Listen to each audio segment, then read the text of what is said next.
His friends made a $5,000 bet. $5,000 if Daxton Dankworth could get the ugliest woman at the party to agree to a date. He laughed and thought, this is going to be easy. It always has been. They picked Riley Park, the one in the plain brown dress. Hair pulled back, nothing fancy. Thick glasses, and she looked very insecure. So Daxton walked over with that magazine cover smile. "Wanna dance?" She looked at him, then at the friends snickering in the corner, and she smiled. Dangerous. And the answer she gave left Daxton speechless, and every guest in the room stopped to listen. After that, Riley walked out like a queen, leaving his reputation in pieces, and he wished he had never taken that bet. But it happened, and I'm going to tell you all the tea right now. Chapter 1. The Humiliation. The Ashworth Foundation Charity Gala was the kind of event Daxton Dankworth endured with expensive champagne and thinly veiled indifference. The Meridian Hotel ballroom glittered under crystal chandeliers, buzzing with hollow chatter about ethical portfolios and green investments, and Daxton was already calculating the minimum amount of time he needed to stay before slipping out without raising eyebrows when Ravi Walters, his closest friend since their fraternity years, leaned over with that lopsided grin that never led anywhere good. "If I hear one more guy in a three-piece suit talk about diversified assets, I'm going to walk into traffic," Ravi muttered, swirling his third whiskey. "We need to do something fun." Daxton should have heard the alarm bells. He knew that tone, but the champagne was doing its job. Boredom had settled deep and his judgment was just loose enough to bite. "Like what?" "Like old times." Ravi's eyes swept the room with renewed interest. $5,000 says you can't get the least attractive woman here to agree to a date. Every reasonable instinct in Daxton's brain tried to wave him off, but 31 years of effortless success with women and an ego fed by constant attention drowned out any hesitation.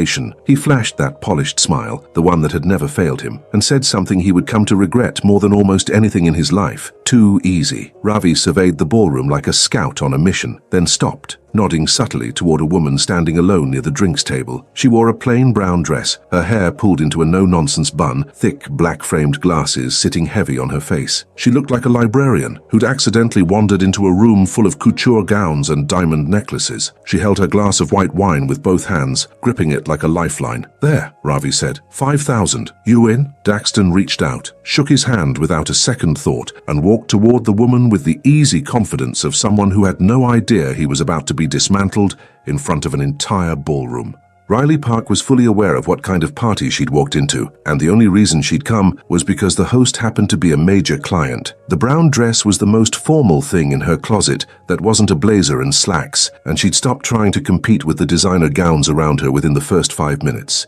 At 29, with a thriving freelance career as a data analyst, Riley had absolutely no interest in performing for people who wouldn't even know what her job title meant. She was halfway through planning a fake work emergency to justify leaving early when she noticed someone approaching, walking toward her with the kind of deliberate stride that made every defensive wall she had snap into place at once. She looked up and nearly rolled her eyes. Daxton Dankworth, the man who showed up in society columns like clockwork, always photographed with a different model draped on his arm, and that camera-ready smile that probably melted 99% of the women he aimed it at. What Daxton didn't know, what he couldn't possibly have known, was that Riley had ammunition. Very specific, deeply humiliating ammunition she'd picked up 6 months ago at a networking happy hour from Denise Palmer, a risk analyst who'd dated Daxton for a few weeks. Somewhere around her third mojito, Denise had gotten generous with details. Details about physical shortcomings, underwhelming performances, and a whole lot of compensating. Daxton stopped in front of her, turned on that glossy smile, and delivered his opening line like a man who'd never been told no. "Hey, wanna dance?" Riley glanced past his shoulder. Ravi Walters was watching from across the room with an expression so transparently eager he might as well have been holding a bag of popcorn. And just like that, every piece clicked into place.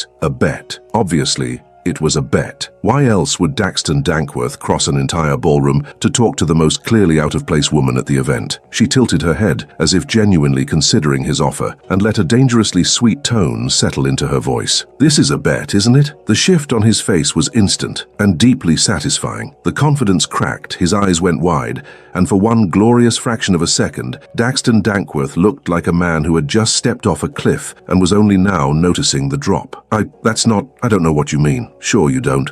Riley said, setting her glass down on the table with slow, deliberate movements. So it's just a coincidence that you singled me out specifically while your buddy over there watches us like we're his favorite reality show? That's quite a coincidence, Daxton. He was visibly spiraling, and Riley was savoring every second. Then, because she had spent years collecting information the way other people collected shoes, and because she believed with absolute conviction that knowledge was the sharpest weapon you could carry, she decided it was time to use what Denise Palmer had so graciously handed her. Here's the funny part, she began, keeping her voice pitched low enough to feel intimate, but loud enough to reach the ears around them. I did some work with Denise Palmer not too long ago. You remember Denise, right? She watched recognition settle into his expression, chased almost immediately by something that looked a lot like dread. She had some fascinating stories about you, specifically about certain physical limitations you seem to make up for with flashy cars and an excess of surface-level charm. The silence that followed was gorgeous in the cruelest possible way. Heads were turning. Ravi's eyes had gone wide, his body half leaning forward, like he was trying to decide whether to intervene or flee. Daxton's face was beginning to flush. Riley wasn't done. She stepped closer, voice still perfectly measured. Denise mentioned a number, actually. 3 minutes. That was the full duration, foreplay included, which is honestly remarkable in its efficiency. She also had some very strong opinions about certain anatomical realities that explain a lot about the sports car and the endless revolving door of women. The room didn't erupt in laughter, but a low murmur rippled outward. That unmistakable chain reaction of juicy scandal passing through a crowd of bored, wealthy people who had finally found something entertaining. Riley caught the sound of a stifled laugh, noticed a woman in a red dress covering her mouth as she stared at Daxton with wide-eyed delight. Daxton's face was fully red now. His jaw was clenched, fists tight at his sides. For a brief moment, Riley almost felt a flicker of guilt, but then she remembered the bet, the fact that he had picked her out because he saw her as the easiest, most pathetic target in the room, and the flicker died. Well, she said, picking up her purse and adjusting the strap on her shoulder, this has been a memorable conversation, Daxton. Thanks for the dance offer, but I'll have to pass. I'm sure you understand. 3 minutes really isn't enough time for anything worthwhile, is it? She turned and walked through the ballroom with her chin up and her spine straight, feeling every pair of eyes in the room follow her out. Behind her, Daxton stood frozen, red-faced, humiliated, and almost certainly rethinking every single choice that had led him to this moment of total public destruction. 2 weeks later, Riley was at home buried in monitors and spreadsheets when her phone lit up with an unknown number. She answered with a flat, measured, "Hello, Riley Park?" A woman's voice, professional, polished, with a trace of amusement lurking underneath. "My name is Alicia Dankworth. I'm the Vice President of Dankworth Investments, and I have a proposal I think you'll want to hear." The last name landed like a slap. Dankworth, as in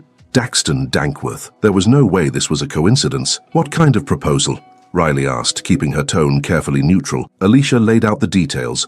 A large-scale data restructuring project, 3 months of intensive work, and a scope that was exactly the kind of challenge Riley loved sinking her teeth into. The pay was generous. More than generous, really, and the project itself was fascinating. Riley was starting to relax into the conversation when Alicia slid in the one detail that changed everything. "You'll be working directly alongside my brother Daxton for the day-to-day oversight of the project. I trust that won't be an issue." Riley genuinely considered the possibility that she was trapped in some kind of nightmare, working with Daxton Dankworth, the man she had publicly eviscerated, side by side, every day, for 3 months. She started. "Oh, and one more thing," Alicia cut in, sounding thoroughly entertained. "I know exactly what happened at the Ashworth Gala. In fact, that's part of the reason I'm calling you. My brother could stand to learn a few things about humility and accountability, and you seem uniquely qualified to deliver those lessons. On top of that, you're the best analyst I could find, so really it's a win all around." A brief pause. "Well, maybe not for Daxton." Riley stared at her monitors and ran the numbers in her head. The money, the career opportunity, the sheer discomfort she'd have to endure for 3 months. The contract is 3 months. 3 months. Guaranteed payment in full. I can send the paperwork right now. Riley knew the smart thing was to say no, but she had never been particularly good at choosing the smart thing when the interesting thing was sitting right in front of her. Send it over. 3 days later, she was standing in an elevator headed to the 22nd floor of Dankworth Investments, wearing a crisp grey suit and seriously questioning whether it was too late to board a flight to another continent. The doors slid open to a sleek hallway, and the receptionist guided her to a conference room where Alicia was already waiting. "Riley, so glad to finally meet you in person," Alicia said, her smile warm but laced with unmistakable mischief. "Daxton should be walking in any second. He was in a meeting that, funny enough, wrapped up right when I told him you'd be arriving." The door swung open, and Daxton stepped in carrying a folder, wearing the expression of a man on his way to a sentencing hearing. He froze the moment he saw Riley, and for a long, painfully awkward stretch, neither of them said a word. Alicia watched the whole thing with barely concealed fascination. He looked different from the man at the gala. The swagger was gone. His posture was guarded, almost cautious, and the dark circles under his eyes made it clear the past couple of weeks had taken their toll. "Daxton," Alicia said, her voice dripping with exaggerated cheer. "You remember Riley Park, our new consultant. You two will be working very closely together for the next 3 months. I'm sure it'll be an incredibly educational experience." The emphasis she put on educational was about as subtle as a brick through a window. Daxton shot his sister a look that mixed irritation with resignation, then straightened up and extended his hand. "Ms. Park, looking forward to working with you." Riley took his hand. His palm was damp. "Mr. Dankworth, let's keep this professional." "Absolutely," he said. Alicia excused herself and left them standing in a silence thick enough to cut. After a beat, Daxton cleared his throat and gestured toward the hallway. "Your workstation is just across the hall." As they walked, Riley could feel the weight of curious stares from every direction. The story had clearly made the rounds through the entire office. "So," Daxton said, stopping beside her new desk, setting aside the obvious elephant in the room and the inevitable jokes about size that are definitely coming, "can we at least agree to make this bearable from a strictly professional standpoint?" Riley searched his face for any trace of sarcasm, but found only exhaustion and what looked like genuine humility. "We can try," she said, "but if your friends ever make another bet that involves ranking my appearance, all bets, no pun intended, are off." Daxton looked at her for a moment, then laughed, not a polite, performative laugh. A real one, the kind that softened his whole face and shaved years off him. Fair enough, completely fair. And just like that, the 3 strangest months of Riley Park's life began. Chapter 2. Forced Proximity. The first day of working together was a catastrophe Riley hadn't seen coming. She showed up at 8 sharp with a folder stuffed with notes, an oversized coffee, and a steely resolve to keep things purely professional, to pretend the enormous, size-joke-shaped elephant in the room simply didn't exist. Daxton was already seated when she walked in, spine so straight it looked painful, face carrying the expression of a man who would have traded places with anyone on Earth at that moment. "Good morning," Riley said evenly, setting her folder down. Daxton mumbled something vaguely resembling a greeting, and then they just stood there in thick silence until he finally attempted to steer the conversation toward the systems they'd be integrating. He barely got 2 sentences out before the door swung open, and Marcus, a junior analyst, strolled in carrying a stack of reports and wearing a smile that was far too careful to be innocent. "Daxton, here are those quarterly reports you requested," Marcus said, placing them on the table. "Apologies if they're a little short. I know how much you hate dealing with things that are too small to get a good grip on." He paused just long enough. "The reports, I mean. Obviously." The silence that followed was suffocating. Riley didn't need to look at Daxton to know his face had gone red. She could practically feel the heat radiating off him. Marcus slipped out with that smirk still intact, and Riley had to bite down hard on the inside of her cheek because the situation had rocketed past uncomfortable and landed squarely in the territory of involuntary comedy. "Just ignore it," Daxton said, his voice wound tight. "It'll blow over." It did not blow over. Over the next 2 hours, Riley witnessed a steady procession of co-workers delivering comments that were technically about work, but were so obviously loaded with double meanings about size and performance that it bordered on performance art. Sarah from accounting noted that the budget was a bit small to adequately satisfy all the needs, with emphasis that left nothing to the imagination. James from IT observed that some of their equipment simply lacked the necessary capacity, no matter how hard you pushed for better output. Riley felt a strange cocktail building inside her, part guilt, part barely contained laughter, because the sheer inventiveness of these people, weaving intimacy jokes into conversations about spreadsheets and server bandwidth, was oddly impressive. Daxton was crumbling. His shoulders climbed higher with every passing interruption, and more than once Riley caught him eyeing the door like he was calculating escape routes. Alicia, predictably, was making things worse, and doing so with such transparent glee that even the most socially oblivious person in the building could see the strings she was pulling. On the second day, she appeared with coffee and an aggressively cheerful smile that instantly set off alarms in Riley's head. "Exciting news," Alicia announced. "The West Coast client wants a face-to-face presentation, so you two are headed to San Francisco next week for a business dinner. I've already booked the flights and the hotel. Unfortunately, the hotel the client prefers only had 1 room left, but I'm sure you can manage that professionally." "Right." Riley and Daxton exchanged a look of barely concealed mutual horror, but Alicia was already breezing out the door, that scheming grin still plastered on her face. That was the beginning of a relentless campaign of manufactured closeness disguised as professional necessity. Meetings scheduled exclusively for the two of them. Presentations that demanded intensive collaboration in cramped rooms.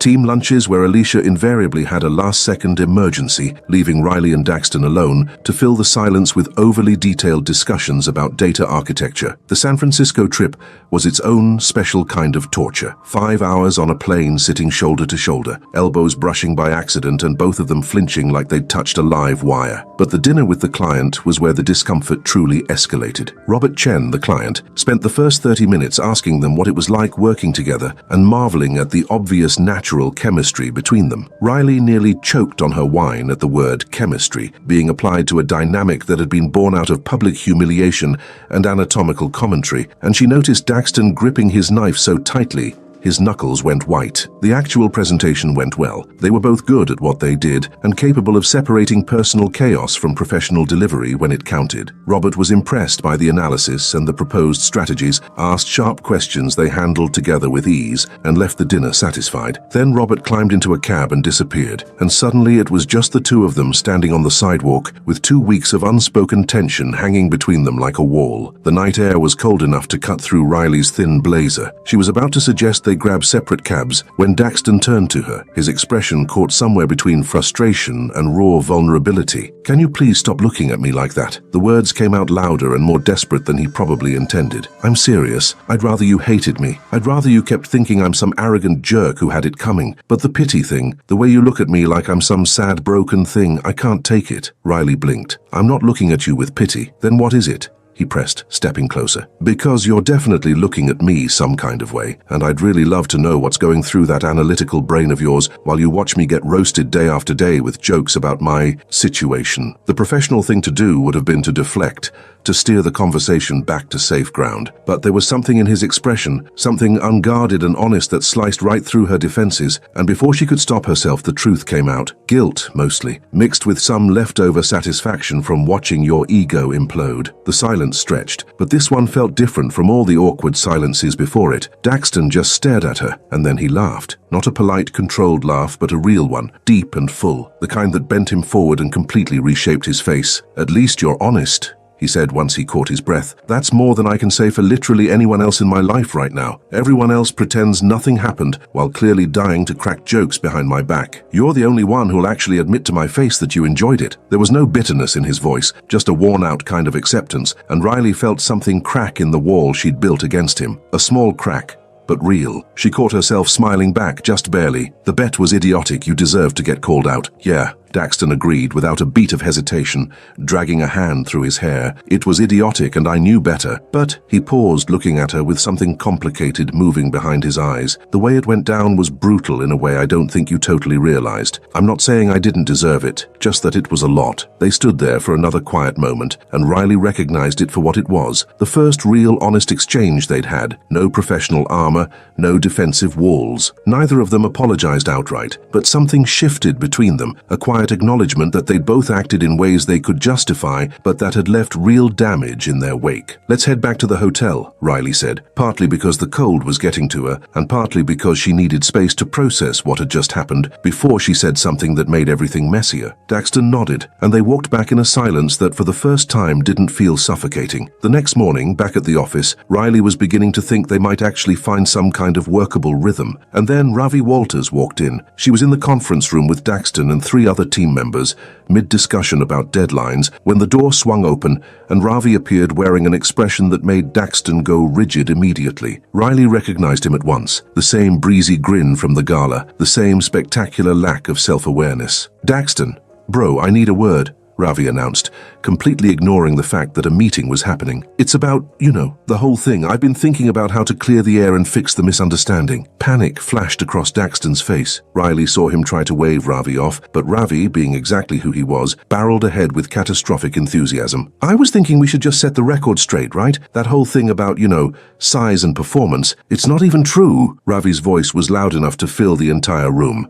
"I mean, I've literally seen you in the locker room at the gym, and it's definitely not small or anything. So that story was clearly blown out of proportion and shouldn't have any bearing on your reputation, because we all know you're totally, anatomically adequate. The silence that crashed over the room was absolute. Riley could hear her own heartbeat. Daxton looked like a man whose soul had physically left his body, mouth opening and closing, without producing sound as he processed the fact that his best friend had just made everything astronomically worse by citing locker room evidence of his anatomy in front of co-workers during a formal meeting. The other team members suddenly found their papers incredibly fascinating. One guy stared at the ceiling like it held the secrets of the universe. Riley tried. She really tried. But the dam broke. It started as a strangled sound behind her hand. Then the sheer absurdity of it all hit her full force and she was laughing, the kind of helpless, stomach-aching, tears-in-your-eyes laughter that you couldn't stop no matter how hard you tried. Every time she glanced at the mortified horror on Daxton's face or at Ravi standing there beaming with pride, it got worse. And then, the last thing anyone expected, Daxton started laughing too. It came out choked and reluctant at first, but within seconds it was real. Shoulders shaking, head dropping into his hands. The other team members cracked one by one,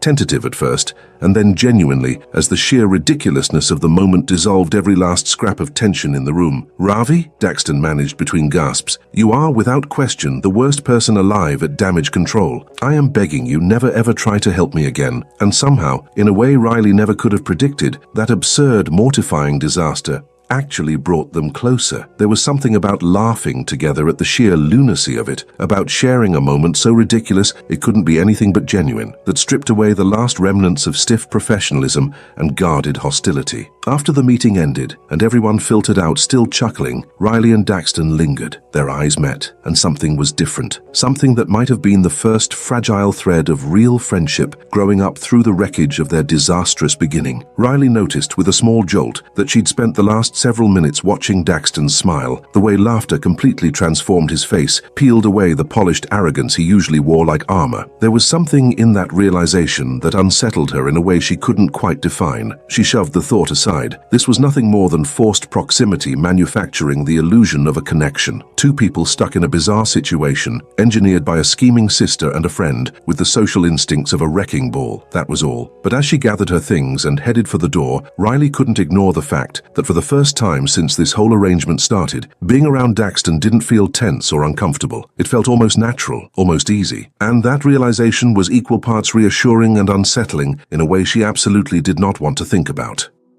Chapter 3: Accidental Chemistry.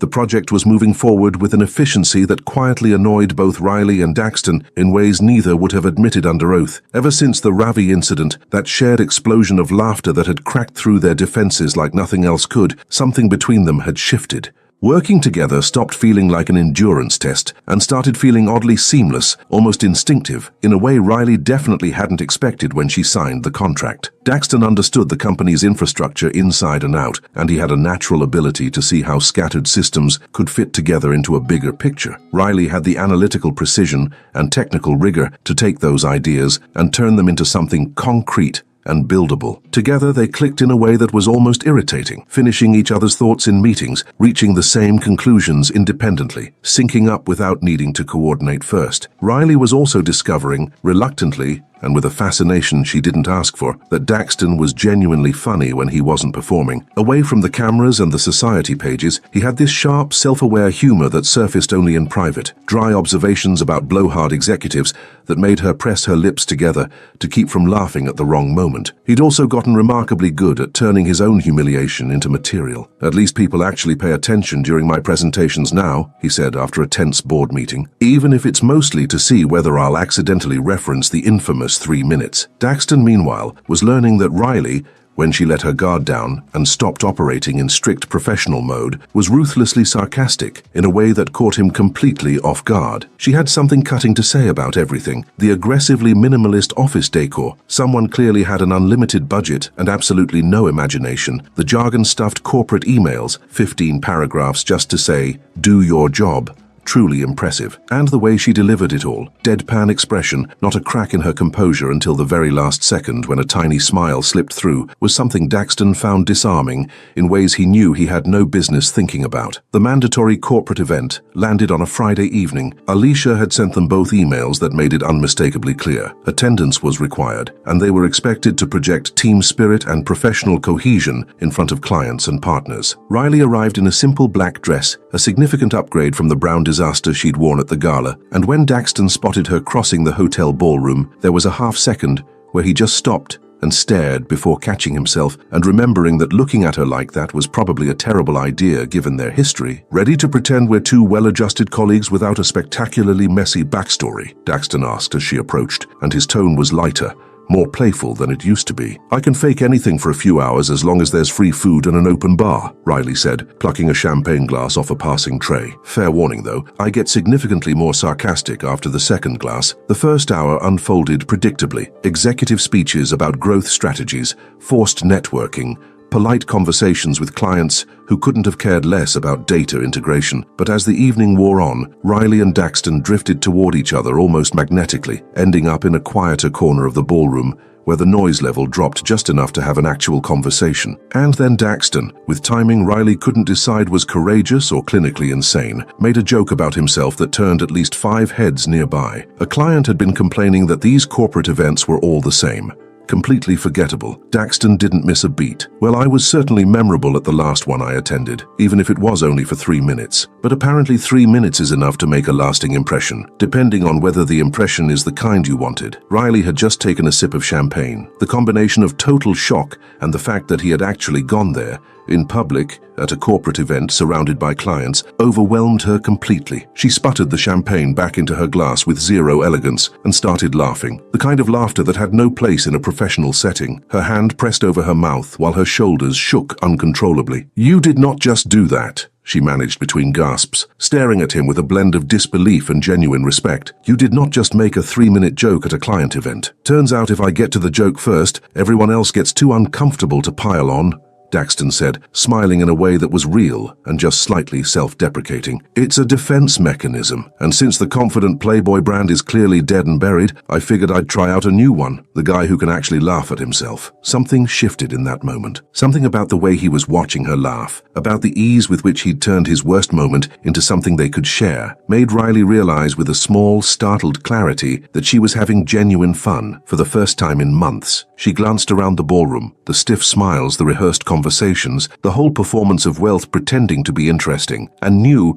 without any doubt, that she'd rather be standing in this corner trading jokes with Daxton than anywhere else in the room. They stayed in that corner for the rest of the night. It started with sarcastic commentary about the other guests and gradually drifted into something realer, work frustrations, ideas they never got the bandwidth to pursue, the gap between what they wanted their careers to be and what they'd settled for. At some point, without either of them noticing when it happened, they forgot about the awkward history and the humiliation and all the baggage. They were just two people who liked talking to each other. When the event wound down and guests began filtering out, Daxton offered to drive her home. He had his car. They were headed in different directions. It made sense. Riley said yes without overthinking it, and it wasn't until they were navigating city streets, still deep in conversation about nothing and everything, that she noticed how completely natural it all felt. Daxton pulled up in front of her building. The engine idled. Neither of them moved. The streetlight cast soft, uneven shadows through the windshield, and Riley was suddenly acutely aware of how close they were, of how little effort it would take to lean forward and close the gap between them. "Riley," Daxton said, turning toward her with an expression she couldn't fully read, and then he was leaning in, and she was leaning too, and for one dizzying, breathless second, it felt like they were going to kiss right there, parked outside her building under bad street lighting, and then reality crashed through like ice water. Riley pulled back, pressing her hand against his chest, half reflex,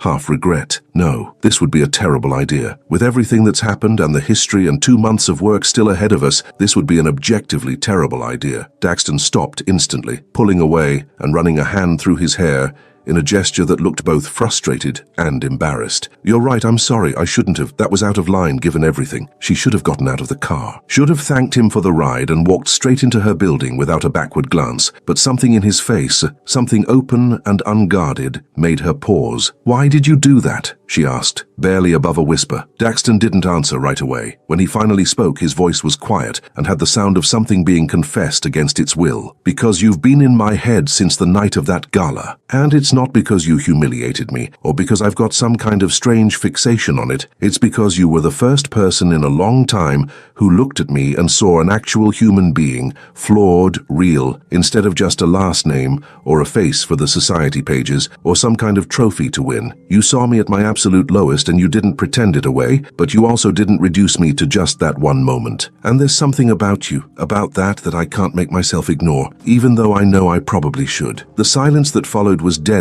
with everything they weren't saying. Riley felt a tightness in her chest, something that might have been fear or might have been something else entirely, something she wasn't prepared to put a name to. I have to go, she said, pushing the car door open harder than she meant to. Thanks for the ride. I'll see you Monday. She walked to the building entrance without turning around, but she could feel his gaze on her the entire way. When she was finally inside her apartment, door shut behind her, she leaned against it and exhaled slowly, trying to untangle everything that had just happened and everything Daxton had just laid bare. Monday was brutal, worse than any day that had come before it. Riley and Daxton spent every hour avoiding direct eye contact, holding excruciatingly formal conversations about deliverables and timelines, and pretending with every ounce of willpower they had that the moment in the car had never occurred. The tension was obvious. Team members started shooting each other puzzled glances, clearly wondering why the working relationship that had finally found its footing had suddenly collapsed back into rigid, stilted awkwardness. Alicia picked up on the change immediately, because of course she did, and with her flawless instinct for turning discomfort into strategy, she escalated the campaign. More trips materialized on the calendar, more situations forced Riley and Daxton into close quarters, more client dinners where they had to sit side by side and perform normalcy. Then came the knockout punch,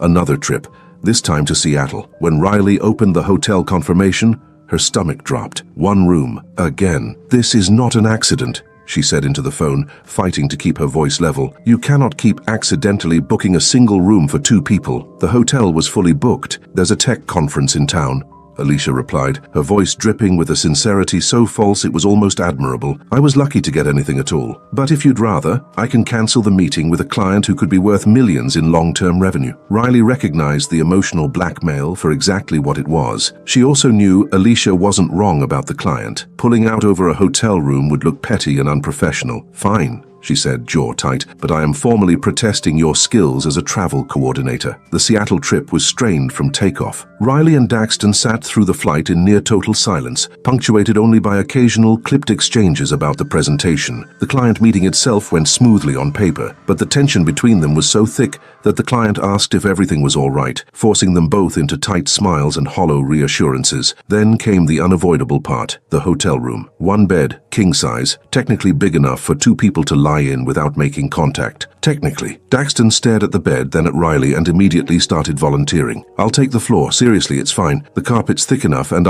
Stop! Riley cut in, tossing her bag onto a chair with more force than the situation called for. You're a grown man, not a teenager being punished. We can share a bed like 2 mature, rational adults. Sharing a bed like 2 mature, rational adults turned out to be significantly harder than advertised. They started on opposite edges of the mattress, dressed in the most conservative sleepwear they owned, a careful buffer of empty space between them, but neither could sleep. And after 30 minutes of rigid, loaded silence, Daxton broke first. Can we just talk? This is worse than it has to be, and lying here pretending to sleep while the room vibrates with awkwardness is going to drive me insane. So they talked. It started safely. The project, timelines, a client quirk they'd both noticed, and then gradually wandered somewhere more honest. Riley told him about the assumptions people made about her life, the pity, the quiet condescension aimed at a 29-year-old woman who was single by choice and genuinely happy about it, who'd built her career on her own terms and didn't feel like she was missing anything. Daxton talked about growing up under the weight of a family name, about the relentless pressure to perform and impress, about how the playboy persona had been half shield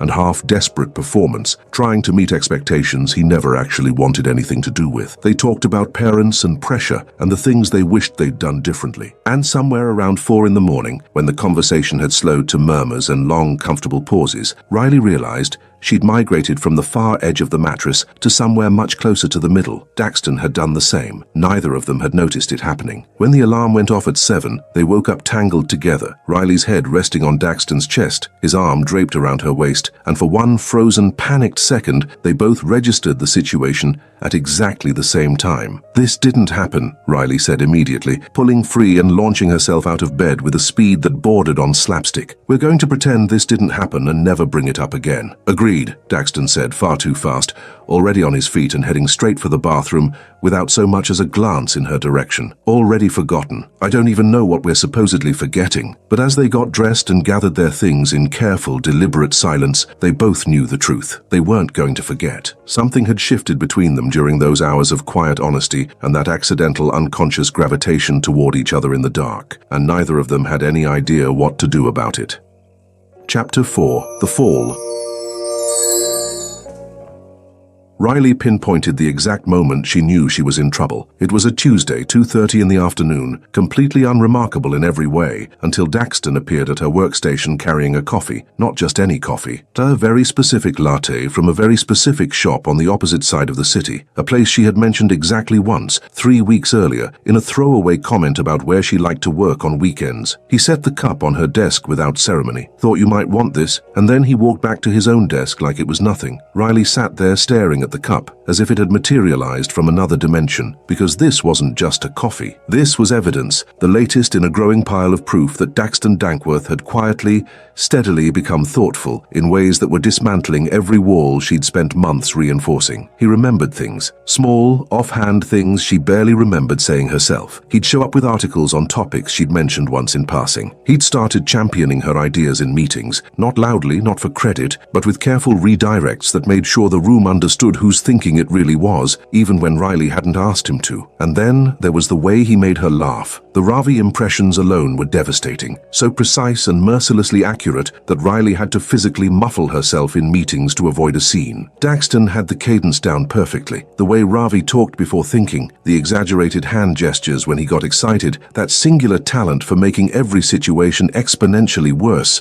by trying to fix it. Every time Daxton slipped into it during a quiet moment at work, Riley would be doubled over, stomach aching, weakly telling him that mocking his best friend was technically cruel, while also being completely incapable of asking him to stop. But what was truly unraveling her, more than the humor or the small kindnesses, was the vulnerability. Daxton had started letting her see things she was certain he didn't show anyone else. He talked about his father, about the feeling that no amount of success would ever register as enough, about waking up at 3 in the morning, gripped by the fear that he was pouring his life into a path he'd never actually chosen, about how, strangely, the public destruction at the gala had been almost freeing, because it had shattered the polished, untouchable version of himself he'd been exhausting himself to maintain, and Riley was being forced to confront an uncomfortable truth. Daxton wasn't the shallow, ego-driven playboy she'd torn apart at that ballroom months ago. He wasn't just a last name or a headline or a punchline. He was a real, complicated person, someone who made her think, made her laugh, made her feel things she had absolutely no business feeling about a colleague on a temporary contract. Keeping her distance from a caricature had been easy. Keeping her distance from this version of him was proving impossible. What Riley didn't know was that Daxton had already fallen, completely and without a safety net, and had made the catastrophic decision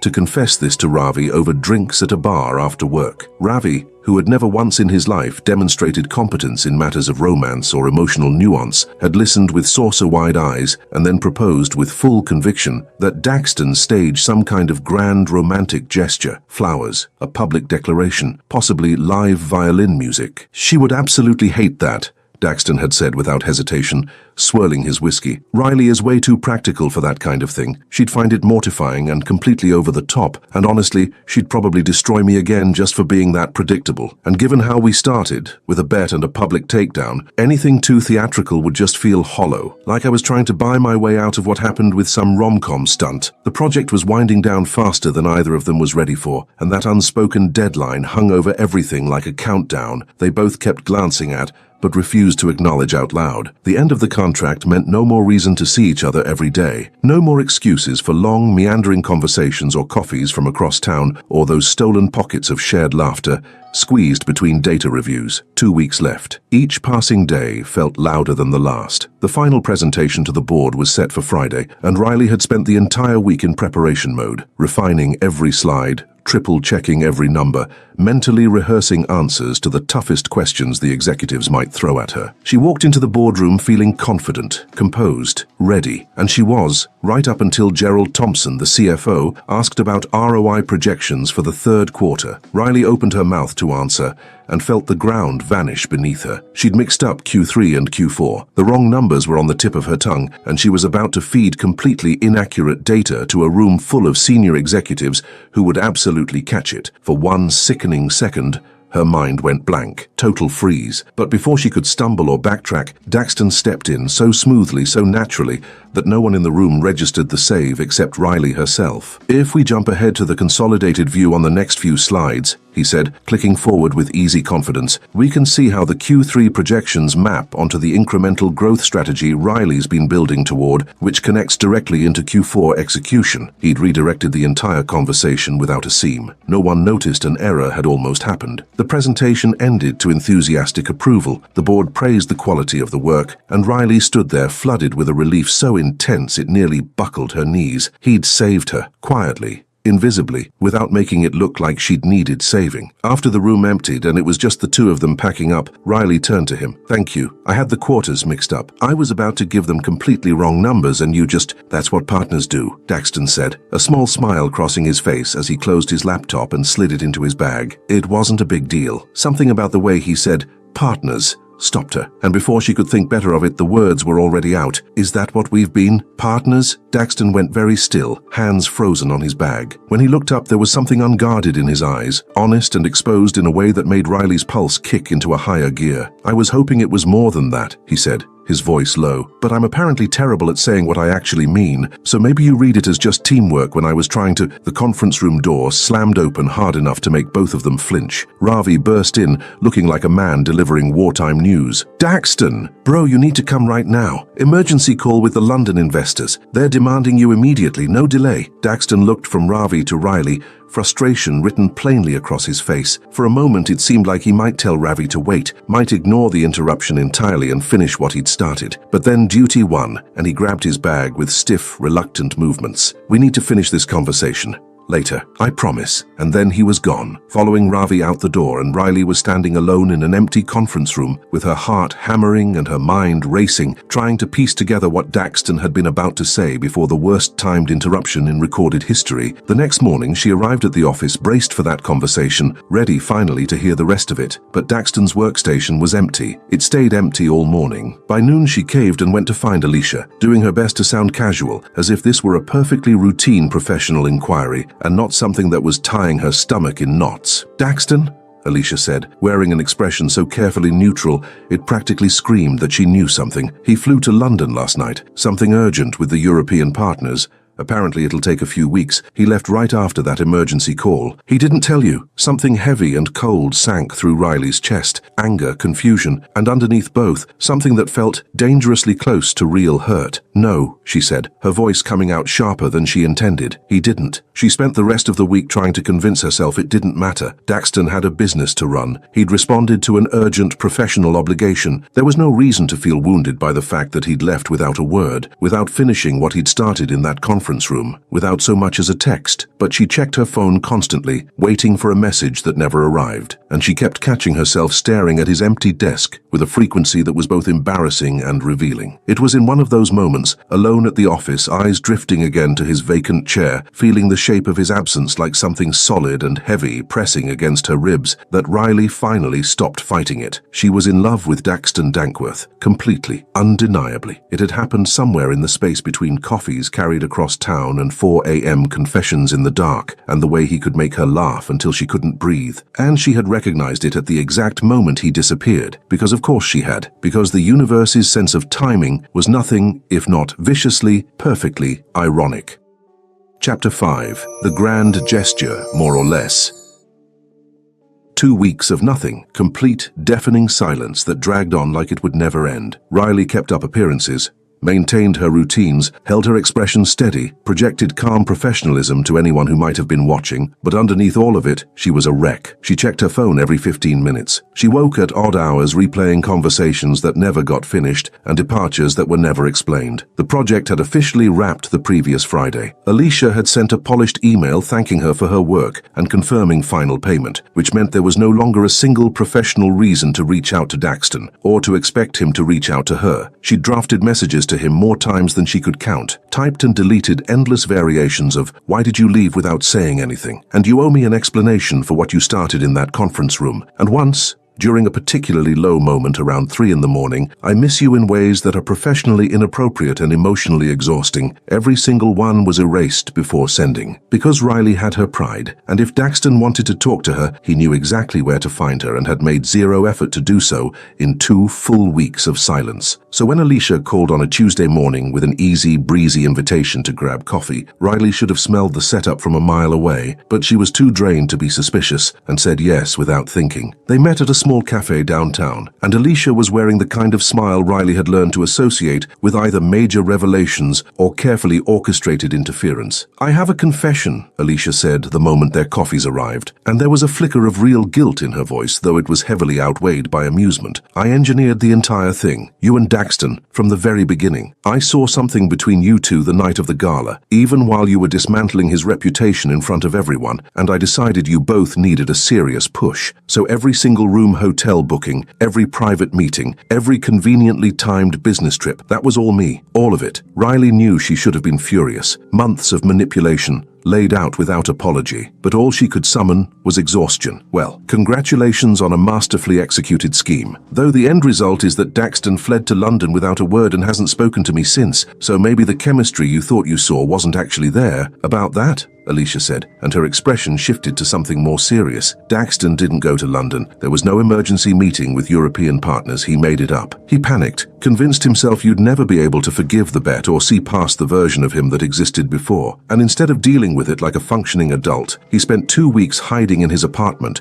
binge-watching terrible television and dodging his own feelings." Riley was still absorbing that when the cafe door opened and Daxton walked in. He stopped dead the second he saw them at the table. For a beat, all 3 of them just looked at each other in silence. Then Alicia picked up her coffee with practiced nonchalance and stood. "And that's my exit. You 2 emotionally stunted adults can take it from here. I've done enough." She walked out without looking back, leaving Riley and Daxton staring at each other across a table that suddenly felt very small. Daxton approached like a man walking toward a firing squad, slow, deliberate, visibly terrified. He dropped into the chair Alicia had vacated and couldn't quite meet Riley's eyes. "I didn't know you'd be here," he started. "I mean, I didn't know because my sister is apparently a world-class manipulator, and she—" "London," Riley cut in. Her voice came out colder than she'd planned. "How was the urgent business trip?" He at least had the grace to look ashamed. "There was no trip," I lied. "I spent 2 weeks sitting in my apartment a few miles from here, watching garbage TV and avoiding every emotional responsibility I have. Because I'm a coward. So why are you here now?" Riley asked, and she hated how much vulnerability leaked into the question. "Because Alicia showed up at my door yesterday and spent 30 straight minutes telling me I'm an emotional disaster and that you deserve at the absolute minimum basic honesty, even from someone as emotionally incompetent as me." He dragged a hand through his hair, that familiar nervous reflex. "And because I haven't been able to stop thinking about you, not for a single second in those 2 weeks, and I finally realized that hiding wasn't going to make any of it go away." He paused, drew a long breath, and then spoke with the kind of raw, unpolished honesty that clearly cost him something to produce. "I'm in love with you, Riley, completely, terrifyingly in love, in a way I've never experienced with anyone. And I know we started in the worst possible way, a cruel, stupid bet, and you rightfully putting me in my place in front of everyone, and I understand if that's something you can't move past, if you'll never fully trust me because of how this began, but I had to tell you. I needed you to hear it. This isn't just proximity or attraction or some convenient explanation. It's real. It's the most real thing I've ever felt. And I'm sorry I ran instead of saying this 2 weeks ago." Riley let the silence sit, let him twist in it for a solid 30 seconds that, judging by his face, probably felt like 30 years. Then she started to laugh, a sound that was half genuine amusement, half the release of something she'd been holding too tightly for too long. "Are you finished with the speech? Because I'm sort of in love with you too, and pretending otherwise has been incredibly annoying." "Sort of."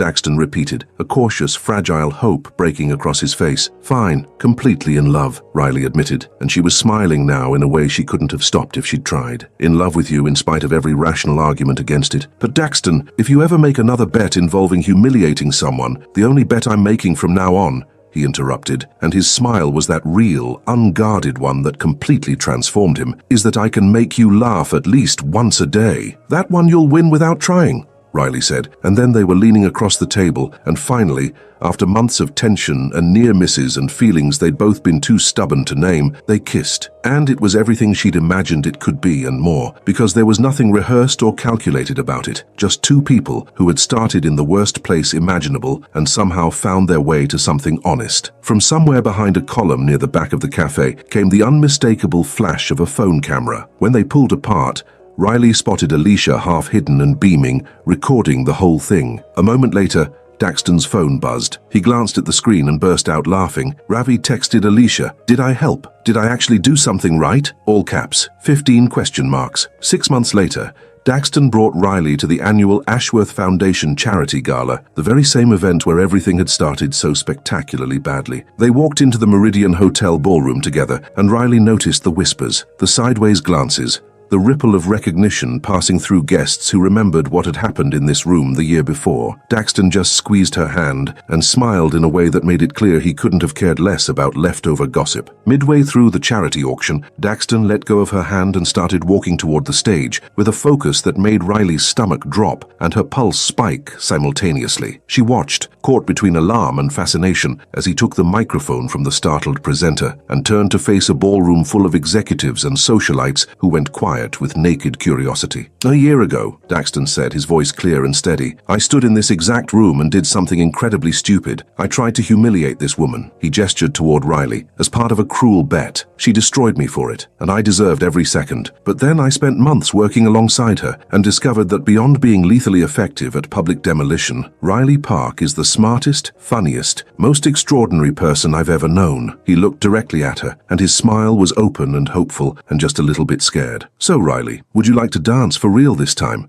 No bet, no game, no pretending, just because I love you, and I'd like everyone in this room to know it." The ballroom held its breath. Hundreds of eyes moved between Daxton on stage and Riley standing in the crowd. She could have been mortified, could have rolled her eyes and walked out the way she had the first time. Instead, she crossed the floor with her head high, climbed the steps, and took the microphone from his hand. "You're still kind of an idiot," she told the captivated audience. Then she turned to Daxton with a smile that held nothing back. "But you're my idiot." She kissed him right there on stage in front of every person in the room, and the applause that followed started tentatively before building into something warm and genuine and full. The humiliation story had become a love story, and as they danced together for the first time in the same ballroom where it had all gone so terribly wrong, Riley leaned in close and whispered, "You realize no one is ever going to let you live down the 3 minutes. Least of all me." Daxton laughed softly against her hair. "I know, and honestly, it was worth it."